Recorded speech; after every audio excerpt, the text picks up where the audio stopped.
a good time to sit in the presence of God is in the morning.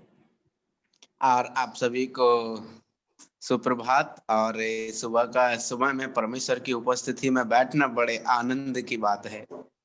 Thank you for the opportunity, and may God speak to us this morning through His word. और धन्यवाद करते हैं इस अवसर के लिए, और परमेश्वर हम सभी से आज अपने वचन से हमसे बात करें। So this morning we will be continuing the study from the book of Mark, chapter 14, as part of our study of the New Testament survey. और आज हम मरकुस रचित सुसमाचार उसका 14वां अध्याय हमारे अध्ययन के भाग को आज हम उसको कंटिन्यू करेंगे, और उस जो हम जैसे कि न्यू टेस्टमेंट नए नियम का सर्वेक्षण को हम पूरा करेंगे। The Lord's Supper was instituted with blessings and giving of thanks. और जो प्रभु भोज है वो धन्यवाद के साथ और आशीषों के साथ वो दिया गया था। It was a memorial of his death. और वो उसकी मृत्यु का स्मरण करने का दिन था। The bread was broken. और रोटी वहां पर तोड़ी गई थी। And we read in Isaiah that it pleased the Lord to bruise him. और जब हम यशाया में पढ़ते हैं तो वह उसको भाया कि वो अपने ही पुत्र को चोट पहुंचाए। And then they had the wine, which was the blood of grapes. और उसके बाद में उन्होंने उस दाखरस को लिया जो अंगूरों का जूस था। And the death was a bloody death. Means like it was not a natural death. It was very, very a death which was gory. It was so bad to look at, and his form was disfigured. और उसका जो मृत्यु जो है वो एक बहुत ही ज्यादा लहू से लथपथ उसकी मृत्यु हुई थी, और उसकी मृत्यु ऐसी हुई थी जिसको कोई भी देख नहीं सकता साधारण तरीके से। उसकी मृत्यु ऐसी थी, बड़ी ही दर्दनाक और लहू से लथपथ उसकी मृत्यु। The significance of blood we read about in Leviticus chapter 17 verses 11 to 14. Leviticus 17, 11 to 14. और जब हम जो लहू की महत्वता या विशेषता के बारे में लेवी व्यवस्था की पुस्तक उसका 17वां अध्याय 11 और 12, 11 to 14, राइट? Yes. 11 से 14 तक। Can we just read it? क्या हम में से कोई भी भाई जल्दी से इसको पढ़ सकते हैं? लेवियों की पुस्तक उसका 17 का 11 से 14 तक। क्योंकि शरीर का प्राण लहू में रहता है, और उसको मैंने तुम लोगों को वेदी पर चढ़ाने के लिए दिया है कि तुम्हारे प्राणों के लिए प्रायश्चित किया जाए, क्योंकि प्राण के कारण लहू ही से प्रायश्चित होता है। इस कारण मैं इस्राएलियों से कहता हूं कि तुम में से कोई प्राणी लहू ना खाए, और जो परदेशी तुम्हारे बीच में रहता हो वह भी लहू कभी ना खाए, क्योंकि इस्राएलियों में से या उनके बीच में रहने वाले परदेशियों में से कोई मनुष्य क्यों ना हो जो अहेर करके खाने के योग्य पशु या पक्षी को पकड़े वह उसके लहू को उंडेल कर धूली से ढांप दे, क्योंकि शरीर का प्राण जो है वह उसका लहू ही है जो उसके प्राण के साथ एक है। इसीलिए मैं इस्राएलियों के से कहता हूं कि किसी प्रकार के प्राणी के लहू को तुम ना खाना, क्योंकि सब प्राणियों का प्राण उनका लहू ही है, जो कि उसको खाए वह नष्ट किया जाएगा। Verse 11 we read that for the life of the flesh is in the blood. और वचन 11वें में हमने यह पढ़ा क्योंकि शरीर का प्राण लहू में रहता है। And in Isaiah chapter 53 and verse 12 we also, let's turn to that portion. Isaiah 53:12. यशायाह की पुस्तक उसका 53 का 12 में भी हम लोग पढ़ेंगे। Here we read that portion which says that because he has poured out his soul unto death. और यहाँ पर हम पढ़ते हैं क्योंकि उसने अपना प्राण मृत्यु के लिए उंडेल दिया। So when the Lord Jesus Christ instituted the Lord's Supper, the body broken and the blood shed was something which was to be remembered till he came back to earth again. और जब प्रभु ने प्रभु भोज की जो स्थिति है उसको सिखाया या दिया, तो उस समय में रोटी है उसको तोड़े जाना है, और जो दाखरस है उसको पिया जाना है, और ये प्रभु यीशु मसीह के तोड़े जाने अर्थात उसकी मृत्यु को स्मरण करना है जब तक वो दोबारा आगमन उसका पृथ्वी पर होता है तब तक। When you turn to Genesis chapter 4 and verse 10, we read a verse in which it's saying that the blood has voice. और जब हम उत्पत्ति की पुस्तक उसका 4:10 में पढ़ते हैं, तो वहां पर खून के अंदर, लहू के अंदर एक बात होती है। वो यहाँ पर इस प्रकार से लिखा है, उसने कहा, तूने क्या किया है? तेरे भाई का लहू भूमि से मेरी ओर चिल्ला कर मेरी दुहाई दे रहा है। The crying blood. हम यहाँ पर देखते हैं वो चिल्लाने वाला जो लहू। Hebrews 9:16. इब्रानियों की पत्री 9:17। Here we read about the blood which speaks. यहाँ पर भी हम उसी बात को पढ़ते हैं कि वो लहू जो बोलता है, क्योंकि ऐसी वाचा मरने पर पक्की होती है, और जब तक वाचा बांधने वाला जीवित रहता है तब तक वाचा काम की नहीं होती। Brother, let's read Hebrews 12:24 first. चलिए हम लोग 12:24 पढ़ेंगे। और नई वाचा के मध्यस्थ यीशु और छिड़काव के उस लहू के पास आए हो जो हाबिल के लहू से उत्तम बातें कहता है। So this is a blood which has a voice and speaks better than the blood of Abel. हम यहाँ पर इस बात को पढ़ते हैं कि प्रभु यीशु मसीह का लहू जो है हाबिल के लहू से उत्तम है। The blood of Abel cries for vengeance. और जो हाबिल का लहू था वो बदले के लिए, बदले की भावनाओं के लिए चिल्लाता है। And here this is a blood which is going to be shed which is better and speaketh better things than the blood of Abel. और हम यहाँ पर इस बात को देखते हैं कि ये लहू उत्तम है और उत्तम बातें कहता है। And our blood of the Lord Jesus Christ speaks about forgiveness and not vengeance. और लेकिन अंतर इसमें यह है कि प्रभु यीशु मसीह का लहू क्षमा के लिए, क्षमादायी बातें करता है, वो श्राप के लिए और दंड के लिए नहीं। Revelation 7:9 onwards, please, brother. और प्रकाशित वाक्य उसका 7:9 से शुरुआत करेंगे, 9 से आगे पढ़ेंगे।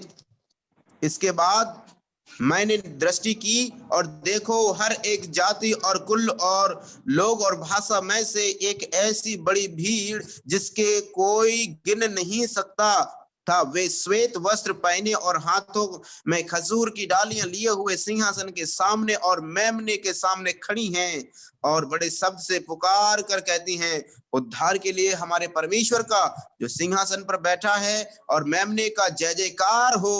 और सारे स्वर्गदूत। Yes. Thank you, brother. So here we see that there are how many people? A great multitude, and they are clothed with white robes, all washed in the blood of the Lamb. और हम यहाँ पर इस बात को पढ़ते हैं कि वो कितने लोग थे। वहां पर कहते हैं एक बड़ी भीड़, उनको जिनको कोई गिन नहीं सकता था, और वे श्वेत वस्त्र पहने हुए थे, वो उस मेमने के लहू में शुद्ध किए गए लोग।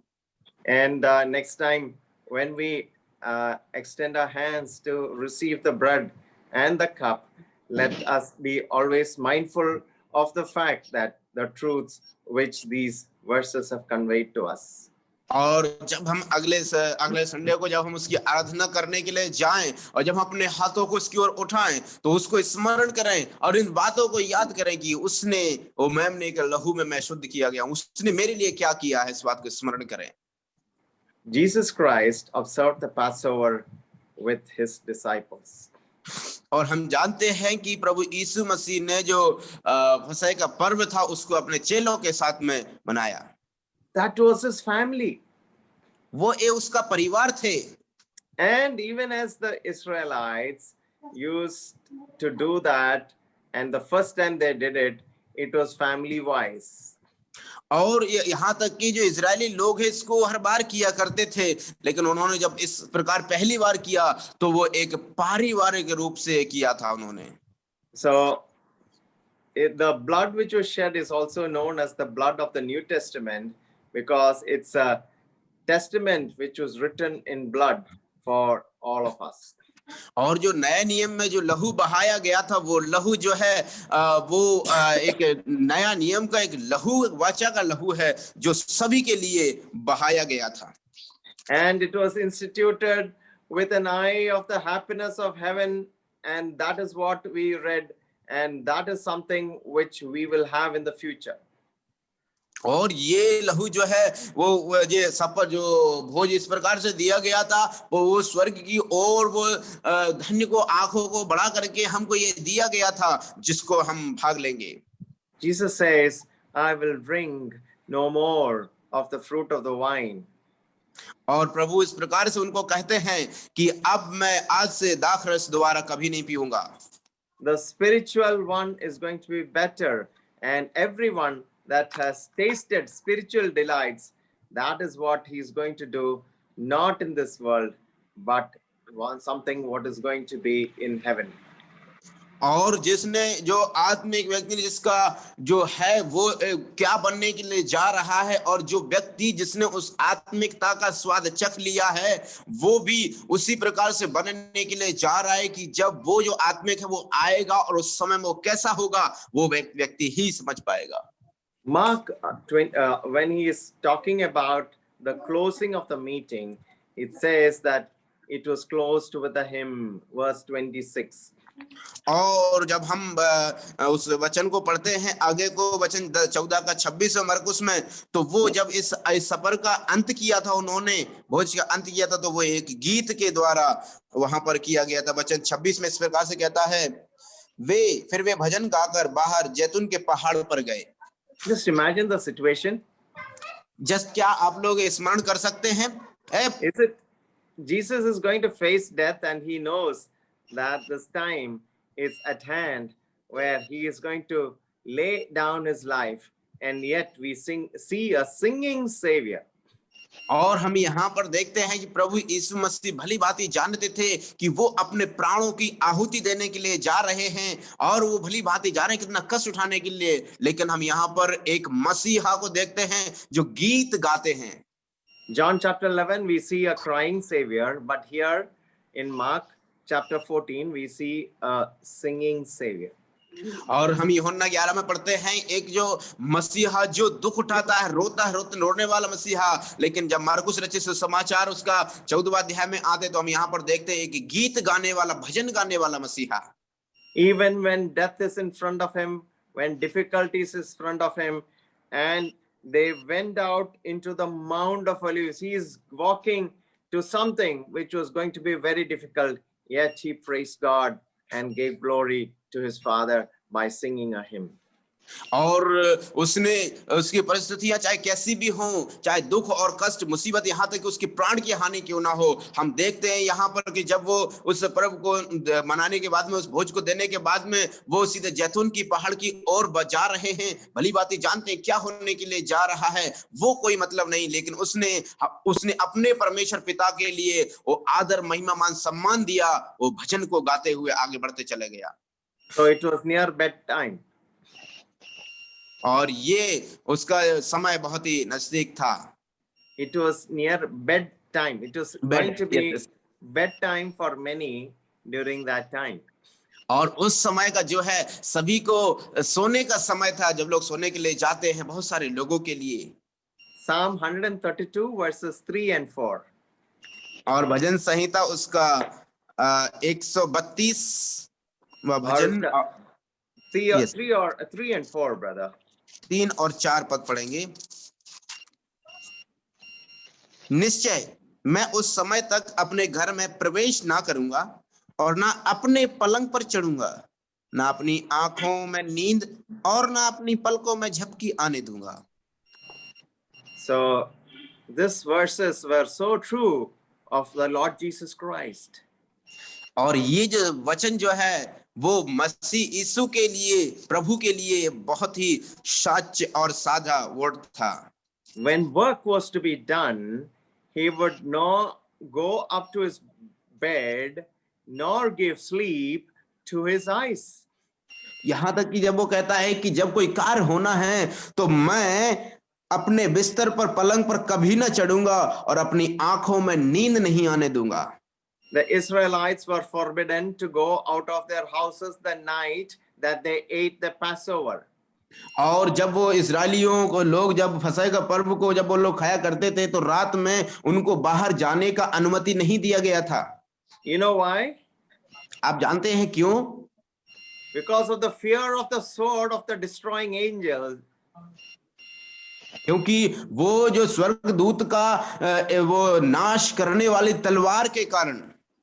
Here, Christ was the great shepherd. The great shepherd was to be smitten. So he purposely went out to expose himself to the sword.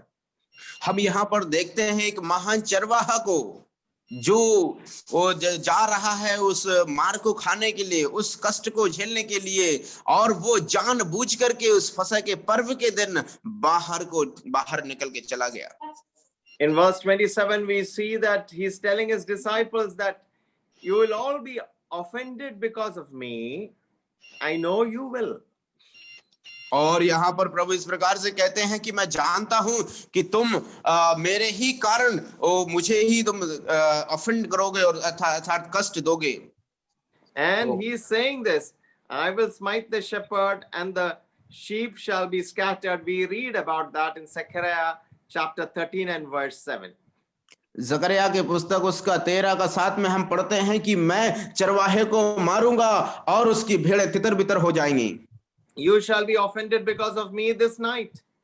क्योंकि आप मेरे कारण ठोकर खाओगे इस रात्रि में। But then see verse 28, he says, but after that I am risen.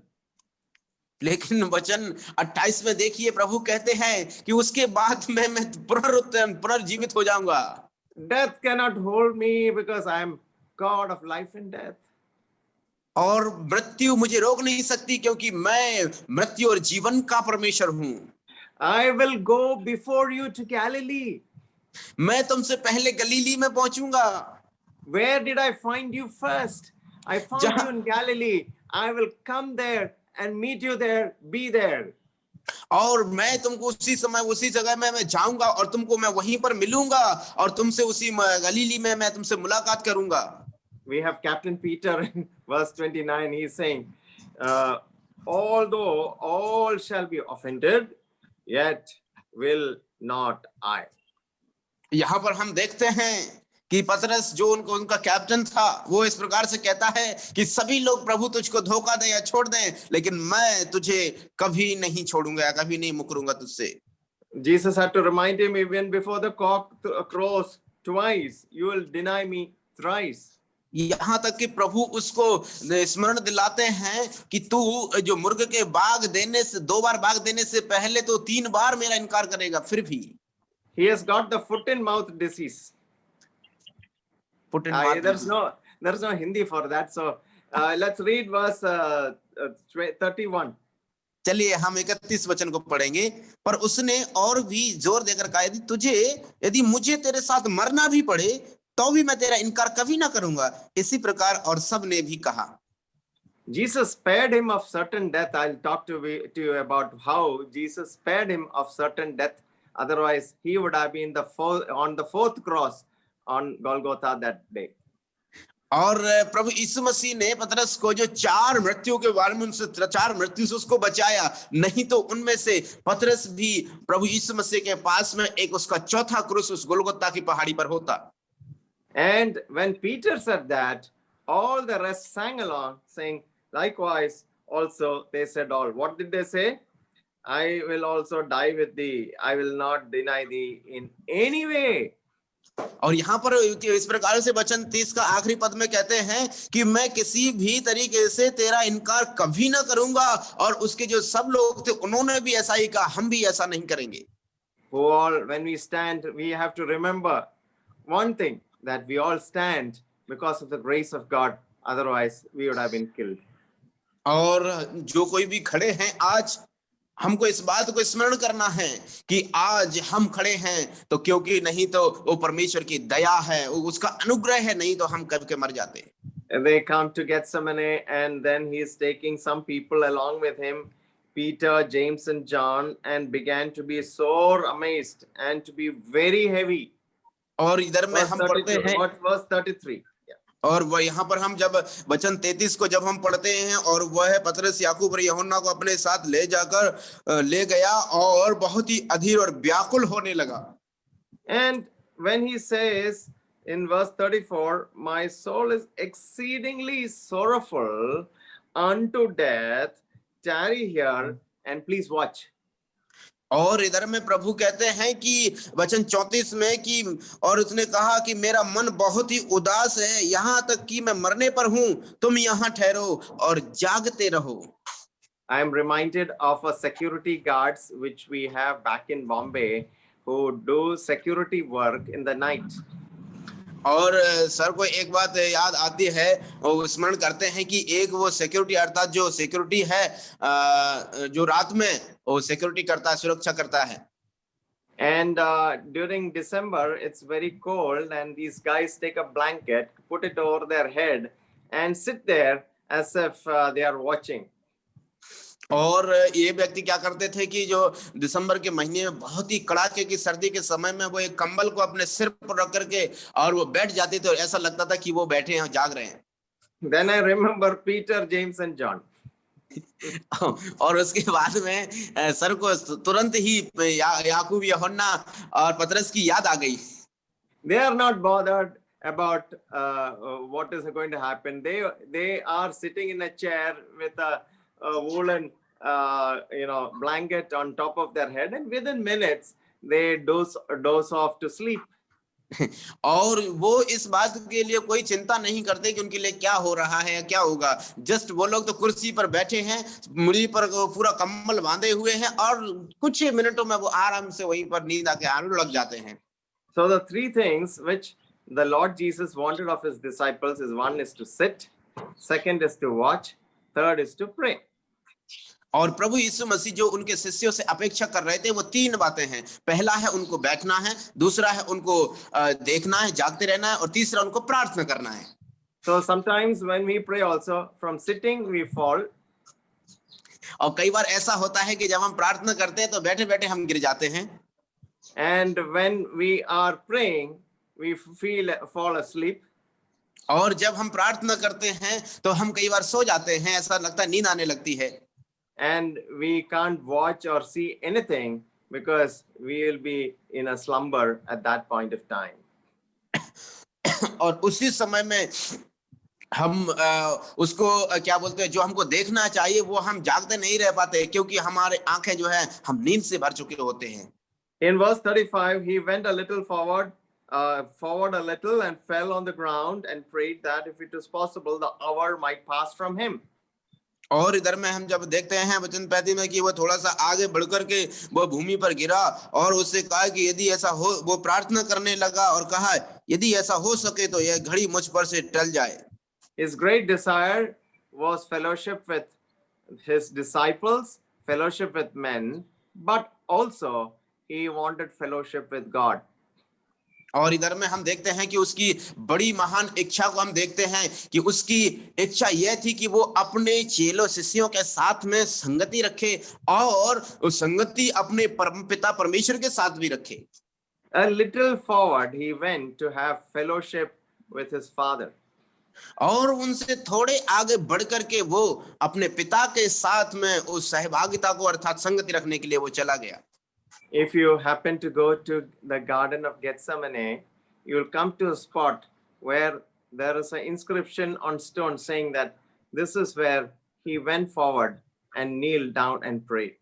यदि आप गतसमने के वाटिका में यदि जाने को आपको समय मिलेगा तो अगर आप जाएंगे तो उधर आप देखेंगे कि उधर में एक पत्थर पर इस प्रकार से लिखा है कि ये वो जगह है जहां पर प्रभु यीशु मसीह ने अपने पिता के साथ सहभागिता संगति रखने के लिए यहां पर प्रार्थना किया था। He fell on the ground. वो भूमि पर गिर पड़ा। And when you look at that phrase, fell on the ground. Who was this person who was on the throne? अब जब आप इस बात को जब यहाँ पर पढ़ते हैं कि वो जो भूमि पर वहां पर भूमि पर गिरकर उसने प्रार्थना करने लगा और वो भूमि पर गिरने वाला व्यक्ति उसी को हम देखते हैं, वो क्रूस पर टंगा है। When Adam was being formed out of the dust, he took that position of going down to the ground. और जब आदम उस भूमि में से रचा जा रहा था, वही पोजीशन अवस्था को यहाँ पर प्रभु ने ले लिया कि वो भूमि पर गिरा। And here again he fell on the ground and prayed. और उसके बाद हम पढ़ते हैं कि वो भूमि पर गिर करके उसने प्रार्थना को किया। And in verse 37 he comes and finds them sleeping. और जब हम वचन 37 में पढ़ते हैं तो वो जब वापस आया तो उन्होंने उनको सोते हुए पाया। The one who was going to die with him is now sleeping. और जो व्यक्ति उसके साथ मरने के लिए तैयार हो गया था, अभी वो सो रहा है। He is saying, can't you even watch for 1 hour? और वो उधर में वो इस प्रकार से कहता है कि तुम एक घड़ी भी नहीं जाग सके। Jesus knew their internal composition. He knew that the spirit was truly ready, but the flesh was weak. और प्रभु यीशु मसीह उनकी आंतरिक इच्छाओं को जानते थे कि उसकी आत्मा तो तैयार है, लेकिन उसका जो शरीर मांस है वो कमजोर है। And we see him again, he is going to pray, and he went away in verse 39 and prayed and spake the same words. और जब हम देखते हैं कि आगे दोबारा जब फिर से एक बार प्रार्थना करने के लिए जाते हैं तो वहां से आगे तो उनको भी यही बात फिर से कहते हैं। वचन 39 में कहता है वह फिर चला गया और वहीं उन्हीं शब्दों में प्रार्थना किया। Our praying with our families will not excuse our neglect of secret worship. और हमारी जो पारिवारिक प्रार्थना जो है, हमारी रहस्यमय व्यक्तिगत आराधना, उसको वो कोई नकारेगी नहीं, नेग्लेक्ट नहीं करेगी। So there is the need for praying with our families, and also we need to go a little forward alone, and he was left alone, and there was secret worship and prayer to the Father. और हमारे जीवन में एक पारिवारिक प्रार्थना होना बहुत ही जरूरी है, सामूहिक प्रार्थना। और उसके पश्चात हमारे जीवन में थोड़ा आगे बढ़ करके अकेले में पिता के साथ हमको आराधना करना, हमको मिलना, उससे गिर करके हम देखते हैं उसने प्रार्थना किया। Genesis 32:23. उत्पत्ति की पुस्तक उसका 32 का 23। We see about Jacob. When he entered into his agony, he first sent over all that he had and was left alone. और हम इधर में इस प्रकार से देखते हैं कि जब उन्होंने उससे वही वर्स 23 राइट 32 23 and 24. और उन्होंने मुझसे कहा, हमारे लिए देवता बनवा जो हमारे आगे चले, क्योंकि उस पुरुष मूसा को जो हमें मिस्र देश से छुड़ा लाया है हम नहीं जानते कि क्या हुआ है। तब मैंने उनसे कहा जिसके पास brother 32 verse 23 and 24. 32 32 उसका 23 का और 23 उसने उनके पार उस नदी के वरन सब कुछ पार उतार दिया और याकूब आप अकेला रह गया।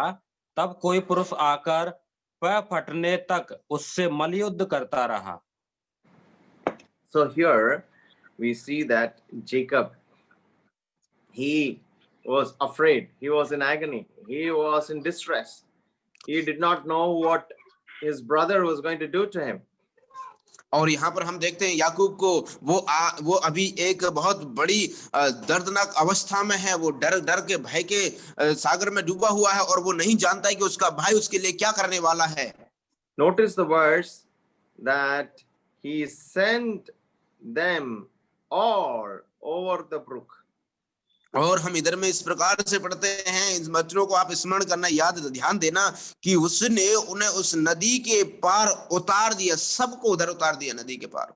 Yes, send over that he had. और जो कुछ भी उसके पास था उसने सब कुछ उनको उस नदी के पार उतार दिया।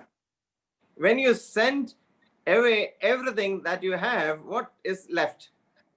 और जब जो कुछ आपके पास है उसको उसने जब उसको उधर भेज दिया तो क्या तुम्हारे पास बचा, क्या बचा फिर तुम्हारे पास? You are left alone. आप अकेले ही रह गए हैं। You have to wrestle with something now. अभी तुम्हें किसी के साथ में अभी मल्लयुद्ध करना है। And he had been in prayer before in verse 9. और जब वचन 9 में पढ़ते हैं तो वो प्रार्थना में था उधर में। And he prays in 32 and verse 9, "O God of my father Abraham and God of my father Isaac, the Lord which saith unto me, return into thy country and to thy kindred. I'll deal with them, and I'm not worthy of the least of all those mercies." And last part, he says that I've become very big. And verse 11, "Deliver me, I pray thee, from the hand of my brother."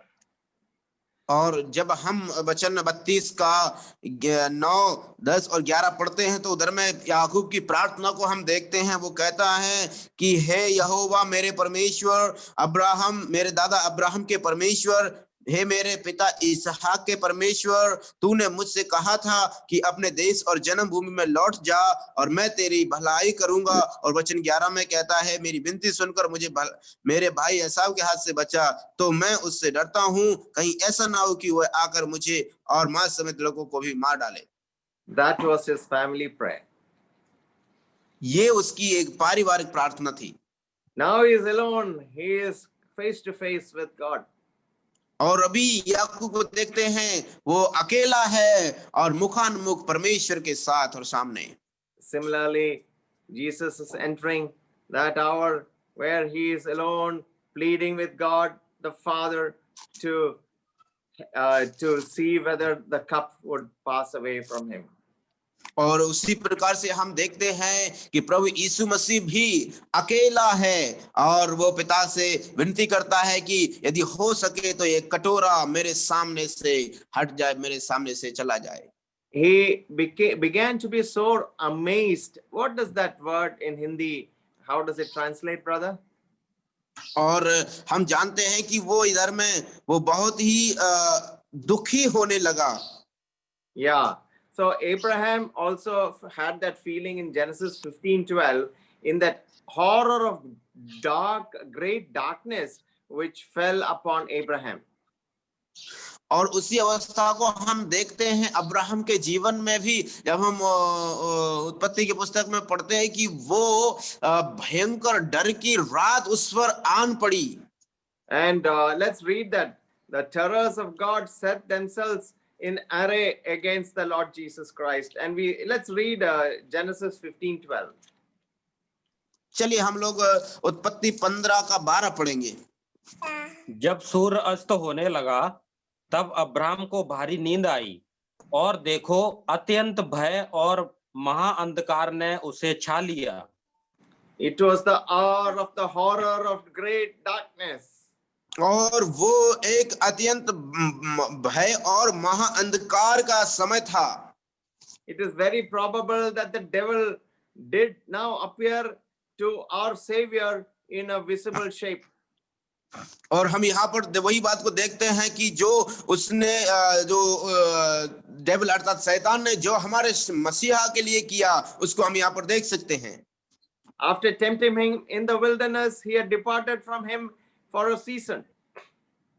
और उसने यीशु की परीक्षा जो जंगल में ले जा करके की थी, वो उस थोड़े से समय के लिए उससे वहां से चला गया था उसके पास से। He has come back. लेकिन अभी हम इधर देखते हैं वो वापस आया। My soul is exceedingly sorrowful. He was made sin for us and therefore was sorrowful. और इधर में वो कहता है कि मेरी आत्मा बहुत ही शोकित है क्योंकि वो हमारे लिए पापी बन गया।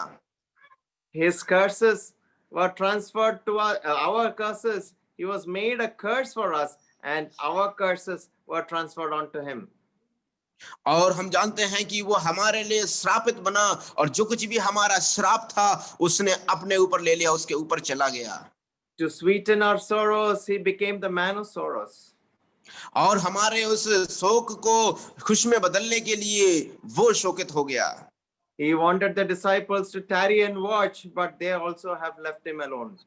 इवन यहाँ तक कि हम देखते हैं कि उसके शिष्यों को भी वो कहता था कि आप जागते रहो, देखते रहो, लेकिन उसके चेले भी उसको छोड़ करके चले गए।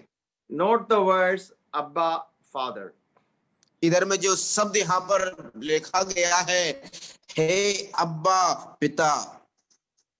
In Galatians chapter 4 and verse 6, we read, Father, all things are possible to thee. और जब हम गलतियों की पत्री 4:7 में पढ़ते हैं तो उधर में इस प्रकार से लिखा है कि हे पिता, आपके लिए सब कुछ बातें संभव हैं। So, but he is very clear, I must suffer and die. And as a mediator between God and man, he went forward and then he began to rouse the disciples from their sleep. और हम देखते हैं कि वो इस बात में सतर्क था, उस बात को जानता था कि वो दूसरों के लिए अभी जान देने के लिए जा रहा है, मरने के लिए जा रहा है, और उसके बाद में वो वापस आता है और अपने चेलों को, शिष्यों को जो नींद में सो रहे थे उनको दोबारा जगाता है। So then we see him finally getting up and getting ready, and that's what we read in that last verses of chapter 14. और जब हम 14 अध्याय का, मरकुस 14 का अध्याय का आखिरी पद में हम क्या देखते हैं, इस प्रकार से उधर में है कि वो खड़ा हुआ और वो तैयार हुआ वहां से जाने के लिए। He says, sleep on now and take your rest. और वो कहता है कि तुम अभी नींद में मत रहो और अभी तुम रेस्ट नहीं करो। You can rest now because yeah. अभी तुम आराम कर सकते हो, विश्राम कर सकते हो। And he says, rise up, let us go. और उसके बाद कहता है कि अब जागृत हो जाओ, चलो जागो और यहाँ से चलते हैं। And here suddenly, verse 43, and immediately while he spake, cometh Judas, one of the 12, with him a great multitude with swords and staves from the chief priests and the scribes and the elders. और हम यहाँ पर एक दुखित घटना को देखते हैं कि उसका एक शिष्य यहूदा नामक व्यक्ति वह यह कह ही रहा था कि यहूदा जो 12 में से एक था अपने साथ प्रधान याजकों, शास्त्रियों, पुरनियों और उसे एक बड़ी भीड़ लेकर तुरंत आ पहुंचा जो तलवारें, लाठियां लिए हुए थी। So there's a big drama happening. There are the people on the stage. There is Judas the traitor. और हम इधर में देखते हैं कि यहाँ पर एक बहुत बड़ा ड्रामा एक हो रहा है और जो यहूदा जो है इसको रचने वाला है, इसको करने वाला है। The traitor is ready with his kiss. और वो जो यीशु को धोखा देने वाला भी तैयार है वो उसको किस करने के लिए। And there is the arresting mob. और उसके बाद में हम देखते हैं कि वो उसको पकड़ने के लिए, उसको गिरफ्तार करवाने के लिए वो तैयार हैं। Chief priests, scribes, elders, the 3 sections of the Sanhedrin, and they all are together. और हम देखते हैं यहाँ पर कि प्रधान याजकों, शास्त्रियों और पुरनियों के और वो सभी लोग प्रभु यीशु मसीह को गिरफ्तार करने के लिए, बांधने के लिए उसको भी तैयार हैं। Then there is Peter. उधर में हम देखते हैं पतरस को, not with a fishing net, but this time with a sword. और हम देखते हैं कि वो अभी वो मछली को पकड़ने वाले जाल के साथ नहीं, लेकिन एक तलवार के साथ में। And then there are these disciples. और फिर उसके बाद में उसके चेले हैं। Their nerves cracked. They could not face it. They are afraid and they fled. उनके नसें टूट गई और वो उसका सामना नहीं करने पाए और जैसे तैसे वो वहां से दौड़कर भागते चले गए। Person number 5, Jesus himself. और व्यक्ति का जो 5वां व्यक्ति है वो है प्रभु यीशु मसीह। Verse 51 and 52 we read about a certain young man. और वचन 51 और 52 में हम एक जवान व्यक्ति के बारे में पढ़ते हैं। Please read 51, 52, brother, please. 51 और 52, एक जवान अपनी नंगी देह पर चादर ओढ़े हुए उसके पीछे हो लिया और लोगों ने उसे पकड़ा, पर वह चादर छोड़कर नंगा भाग गया। So it was somebody who's trying to say, I was there. और इधर में एक ऐसा व्यक्ति है जो इस प्रकार से कहने के प्रयास कर रहा था कि मैं वहां पर था। During the Last Supper, if the house was the house of Mark, as we believe, he was just a boy or maybe a lad. और जब उस प्रभु ने उनको प्रभु भोज दिया था, उस समय में वो घर जिसमें मरकुस का घर था, उस समय में हम ऐसा अंदाज लगा सकते हैं कि ये व्यक्ति जो है एक लड़का ही होगा, बालक ही होगा। He was asked to go to bed. और वो इसको बोला गया था कि तुम अभी पलंग पर जाओ। But then lying on the bed, he was so much fascinated about Jesus, what is going to happen. So he got out of his bed, he covered himself with his bed sheet. और उसके बाद में वो इस बात को बहुत ही ज्यादा चिंतित होने लगा कि अभी प्रभु यीशु को क्या होने वाला है, इसलिए उसने अपने आप को उस जो बेड शीट है उससे अपने आप को ओढ़ लिया और वो उनके पीछे चला गया। It is possible that Mark could have been there in the Garden of Gethsemane in the shadows and watching. और ये ऐसा संभव हो सकता है कि मरकुस उसमें कहीं छुपा करके उनको देख रहा होता। And he was watching with a boy's reverence, the greatest hero he had ever known.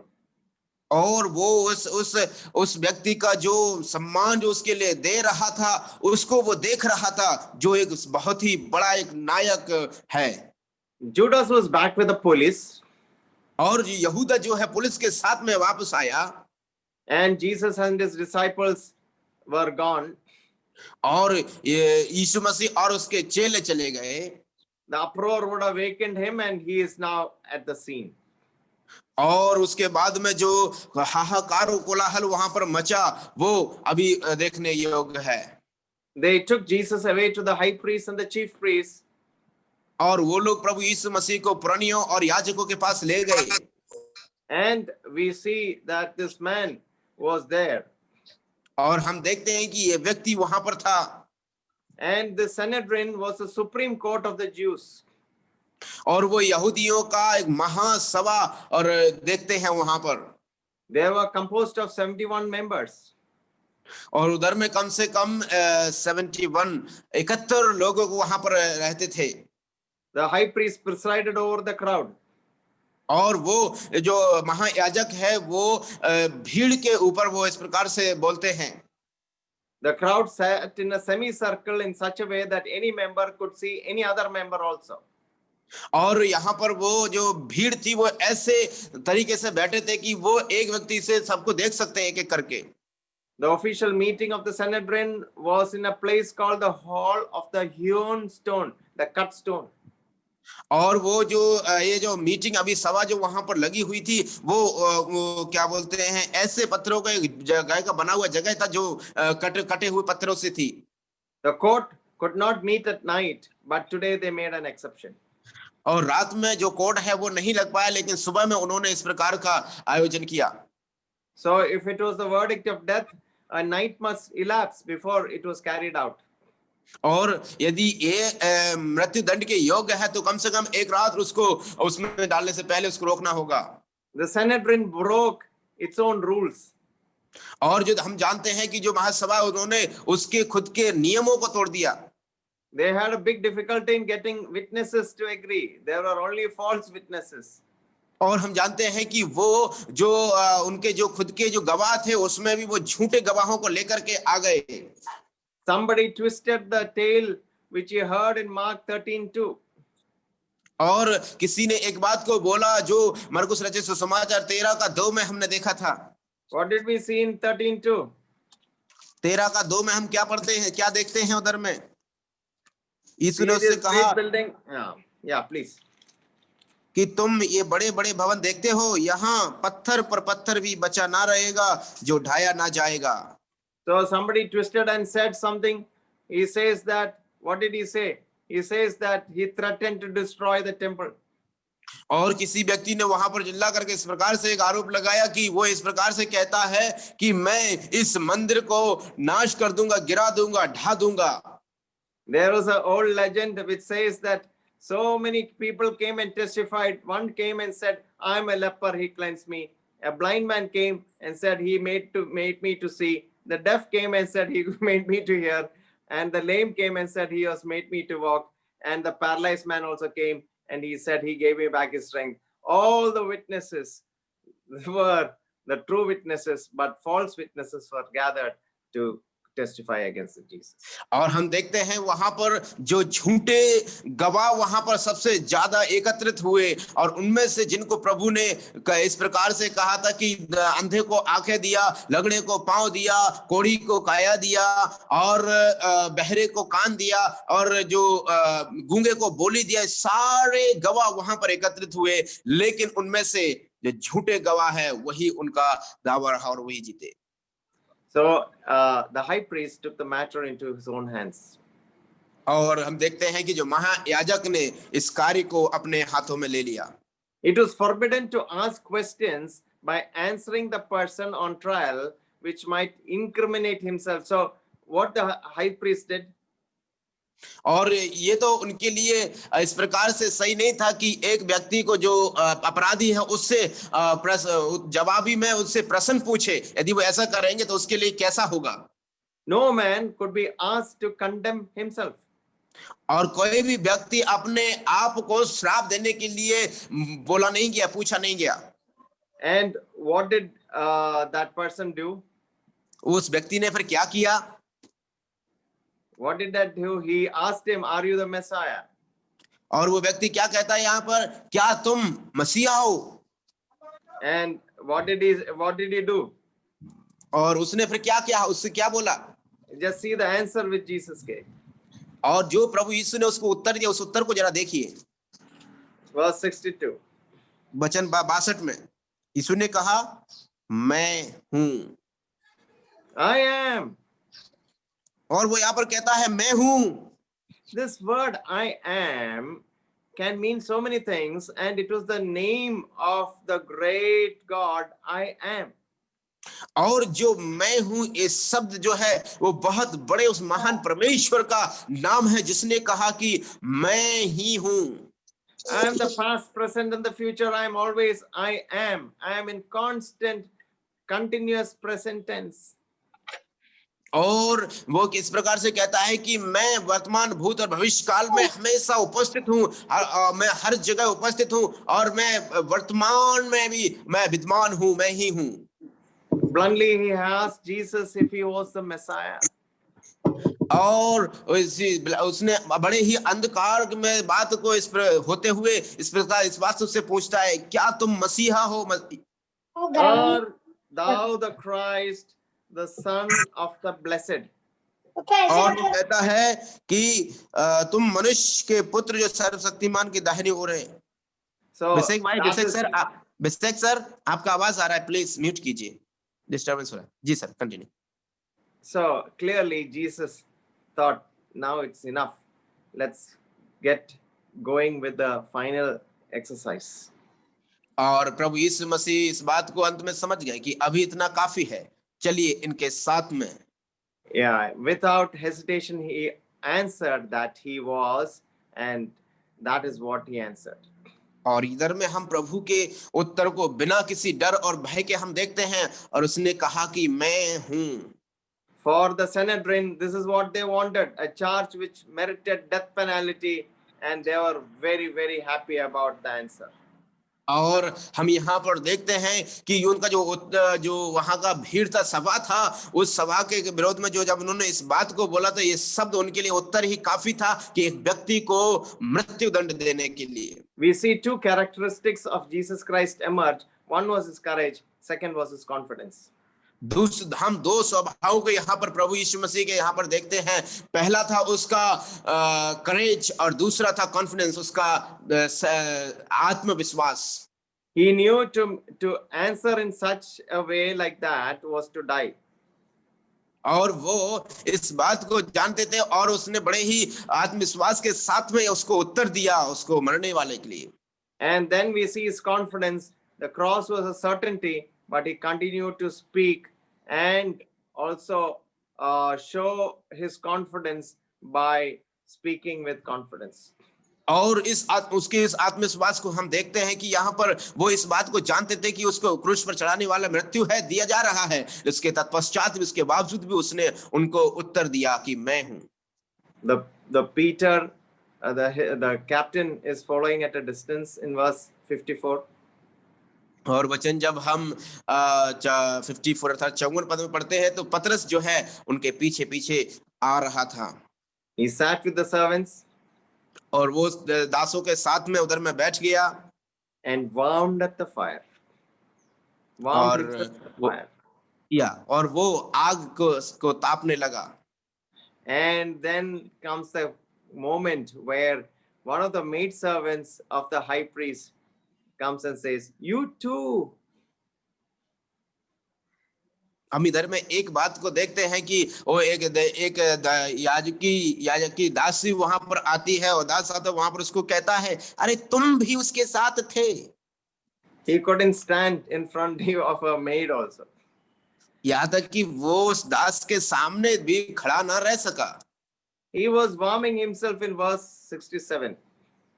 और जब हम वचन 67 में पढ़ते हैं तो वो अपने आप को वहां पर आग के सामने ताप रहा था She looked upon him and said, "Thou also wast with Jesus of Nazareth."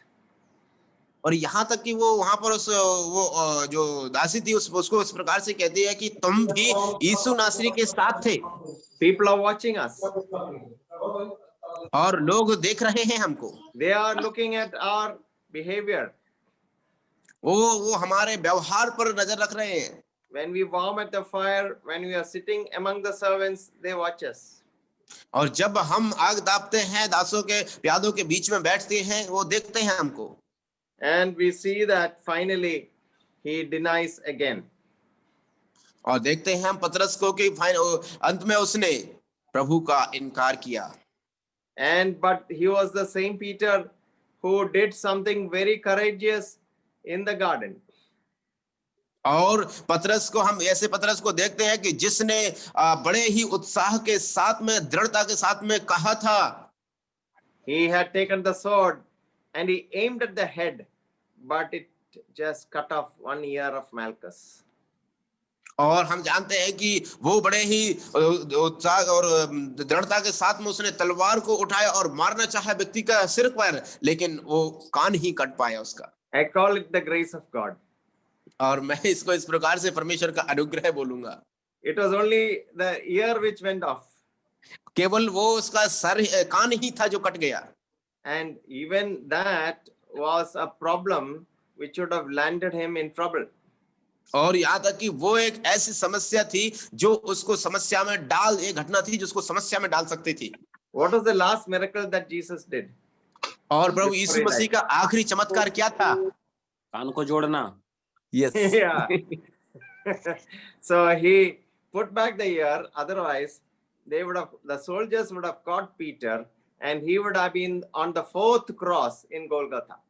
और हम यहाँ पर देखते हैं कि उसने प्रभु यीशु मसीह ने उस दास का उस कान को दोबारा से जोड़ दिया और उसको चंगाई किया यदि ऐसा नहीं होता तो जो सैनिक लोग थे पतरस को पकड़ करके उस चौथे क्रूस पर टांग देते And the man who said, "I will never deny," the cock had to just crow twice and thrice he denied his Savior.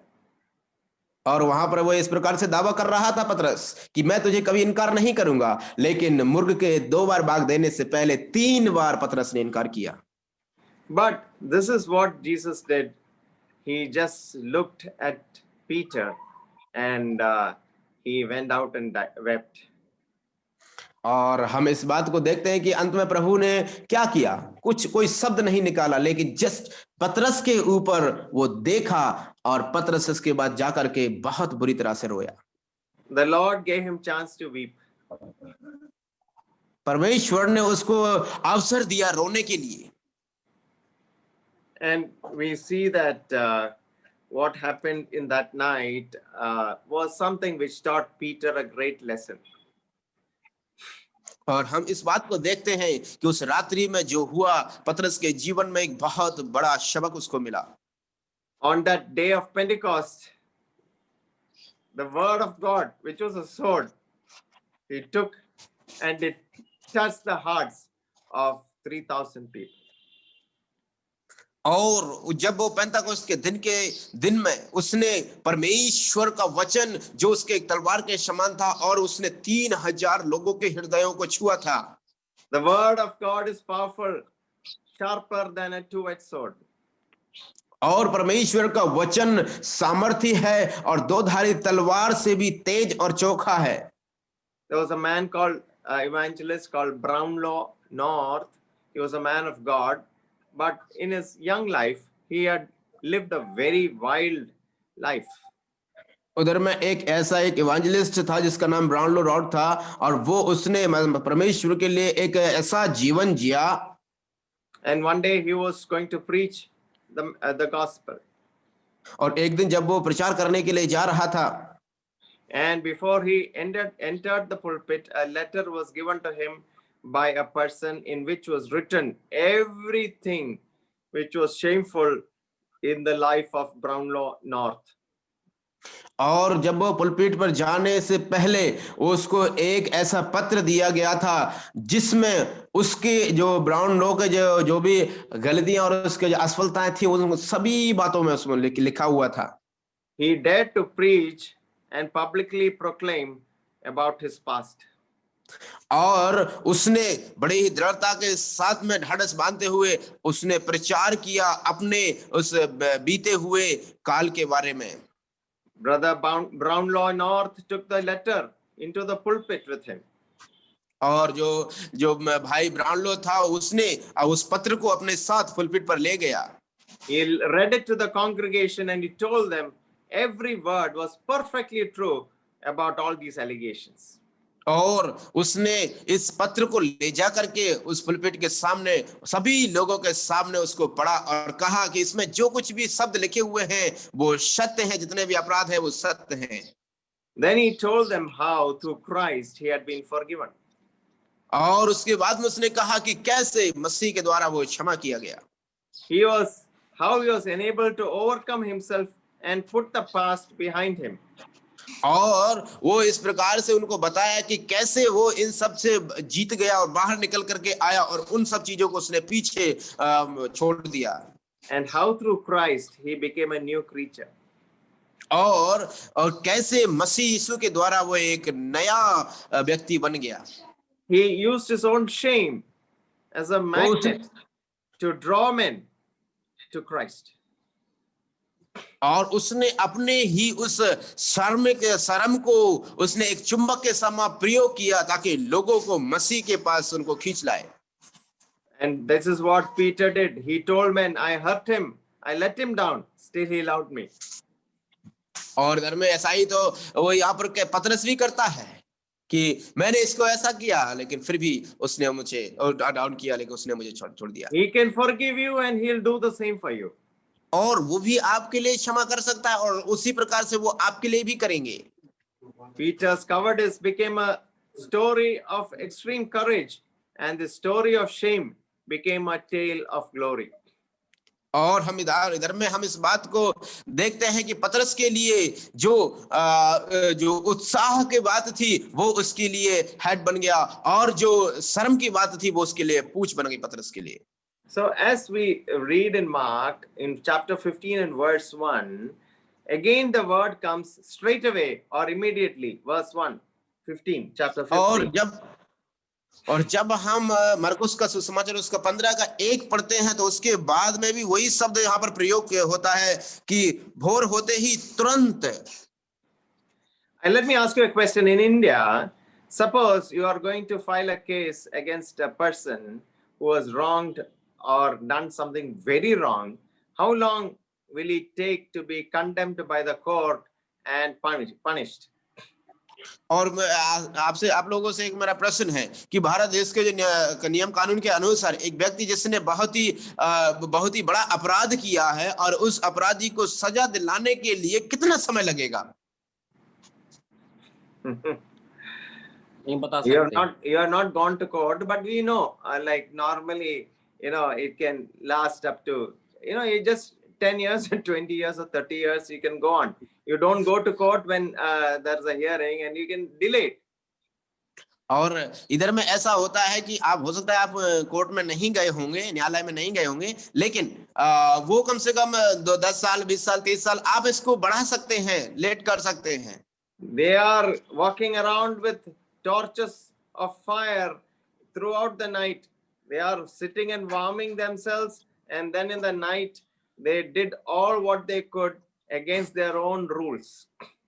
और हम देखते हैं उन लोगों को, यहूदियों को जो सभा थी, वो सारी रात वो लोग जागते रहे, टॉर्चों को लेकर के आग को तापते रहे, और वो जो कुछ भी कर रहे थे वो अपने ही नियम के विरोध में जो सब कुछ कर रहे थे। None of them slept that night. उनमें से कोई भी व्यक्ति सोया नहीं उस रात्रि में। Immediately early in the morning, the chief priest together with the elders and the experts of the law, the whole Sanhedrin held a consultation. और हम देखते हैं कि उसके बाद में वो सारे या महायाजक, प्रणीय और शास्त्री लोग वो प्रधान याजकों के पास में वो महासभा को सलाह करने के लिए यीशु को वहां पर लेकर के आए। They had the immunity to take a rope and bind the hands of Jesus. उनके पास इतना सामर्थ्य कि वो यीशु मसीह को एक रस्सी लेकर के उसको यीशु मसीह को बंधवाया And handed him over to Pilate. और पिलातुस को उन्होंने उसके हाथ सौंप दिया। Since they did not have the ability or the authority to put a man to death, they take him to Pilate. और उसके बाद में उनके पास इतनी क्षमता नहीं थी और इतनी जिम्मेदारी नहीं थी कि वो अपने उनको खुद ही दंड दे सके, इसलिए उन्होंने उसने पिलातुस को सौंप दिया। From the chief priest to the Roman governor, a Gentile. और उसके बाद में हम देखते हैं कि जो महायाजक से सीधा जो रोम साम्राज्य का एक संचालक था, एक जेंटाइल था, अन्य जाति का जो सभा का जो दूत था, पिलातुस, उसके हाथों सौंप दिया गया।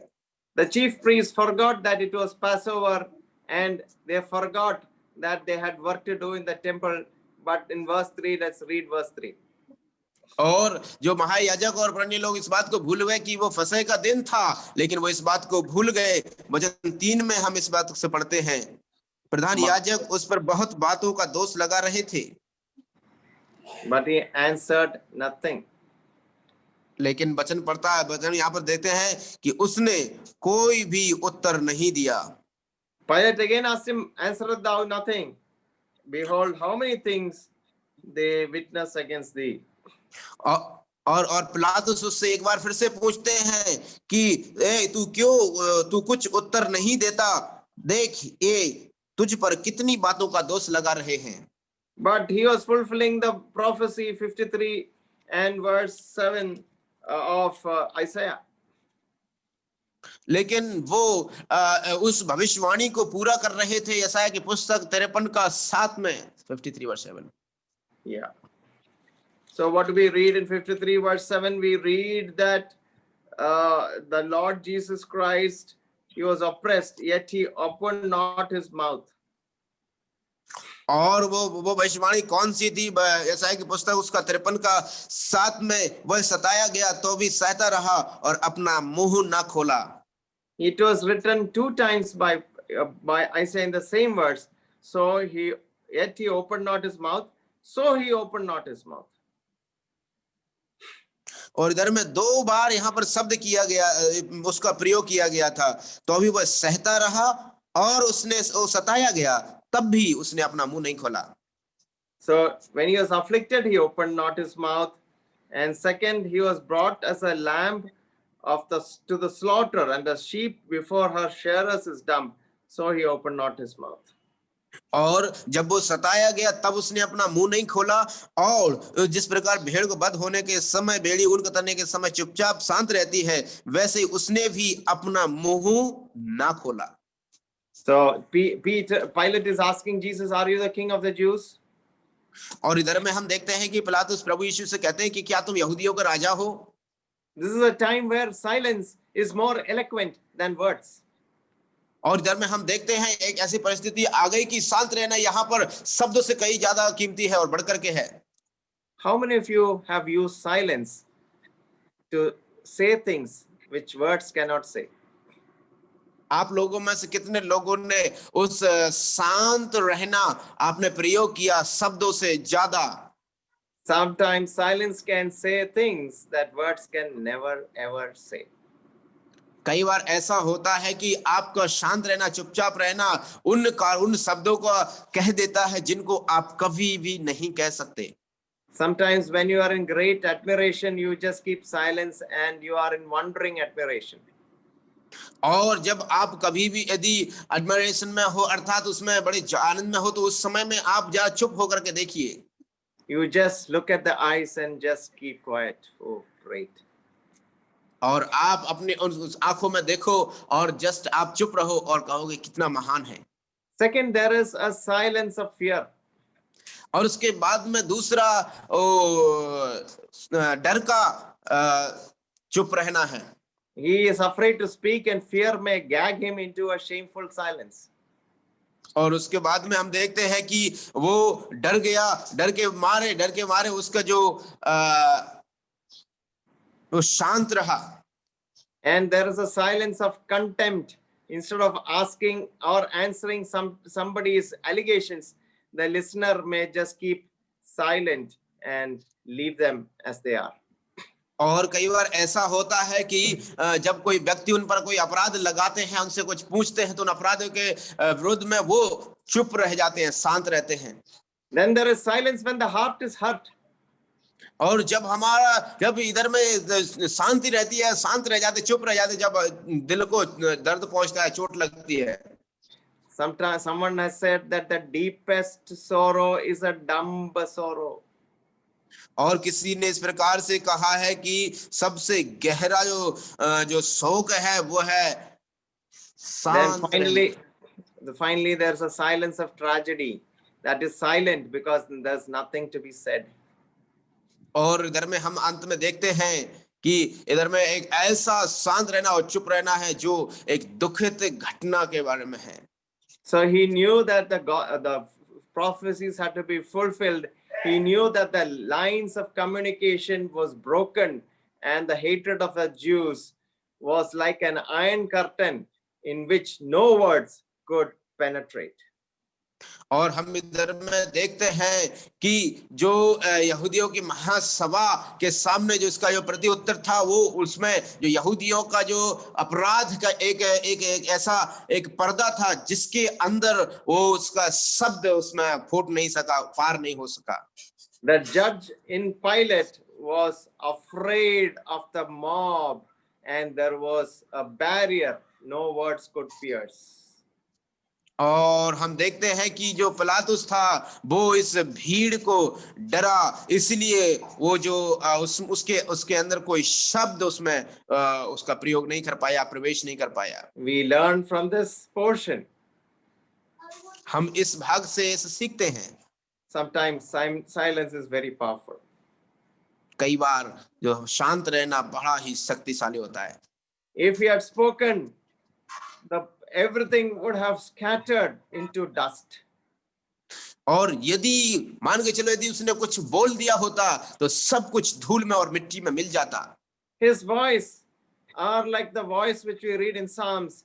It can break the cedars of Lebanon.